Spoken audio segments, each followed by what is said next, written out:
Welcome to the March 2025 Hero Studio Card Kit of the Month called Bows. Let's take a closer look at all that's included in this month's kit. Starting off with the Bows and Messages stamp set. This 6x8 clear stamp set comes with 10 coordinating dies. Use the dies to die cut out the large scripty words and then pair them with some of the linear sub-sentiments to create your own custom sentiment perfect for numerous occasions. There's also dies that die cut out these beautiful bows. These bows make pretty accents but also can be grouped together to create the focal point for your card.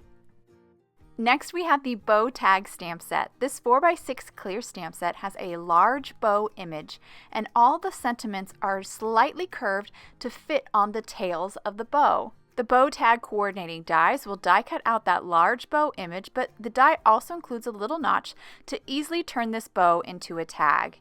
There's additional decorative elements that you can add to the bow, and you can also use these elements to cover up that notch or simply cut that notch off if you don't want to use it as a tag. Next up, we have the Ribbons Cover Plate die. This large 4 1/4 by 5 1/2 die cuts a beautiful ribboned window and also includes 4 additional dies that you can use to create a layered bow to add to your frame. The card kit also includes this thin striped stencil, which you can use to add pattern and texture to your bows or your backgrounds. Next up, we have 2 sheets of this beautiful Bows rub-on transfers included in your kit. Also included is this beautiful pack of color coordinating heavyweight cardstock. And our last item in the card kit is this beautiful pack of pastel pearl embellishments. Use these pearls to add a little bit of shimmer and shine to your projects. Okay, let's create a card with this awesome kit. I'm going to start with the Ribbons Cover Plate die and die cut it out of an A2 panel of kiwi cardstock. Then I'll place my die cuts down onto a grip mat, and then I'm going to do some simple Copic coloring.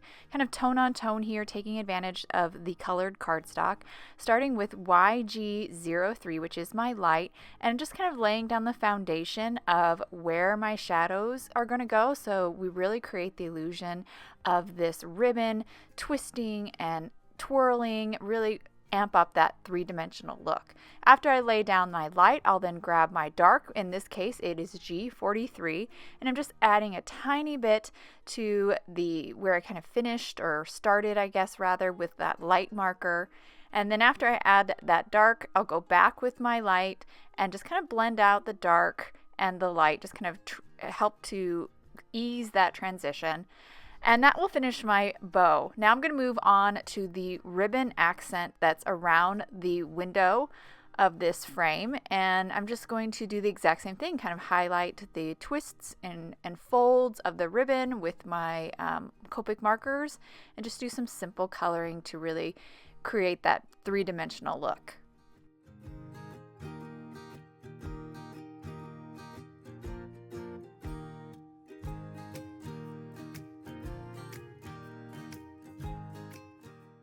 Now that I've finished coloring my ribbon frame, I'm going to trim it or remove it from the rest of the panel. The ribbon frame is actually held to the rest of the panel just by these little cardstock tabs, these little places where the frame is still connected. Most of the frame is actually cut out, so I just need to cut those little points where it's still connected to the rest of the panel to release it. And once I finish cutting that out, we will have this beautiful frame that we can add to another panel to create some contrast.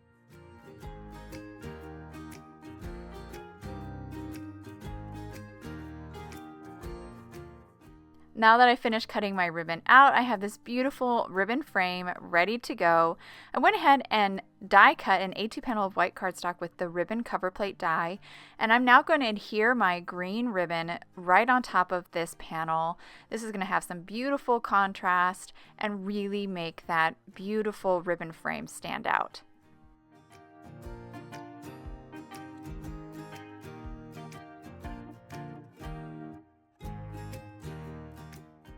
With the frame done, we're going to move on to kind of our background. I have some mint cardstock. This is included in the paper pack in the kit.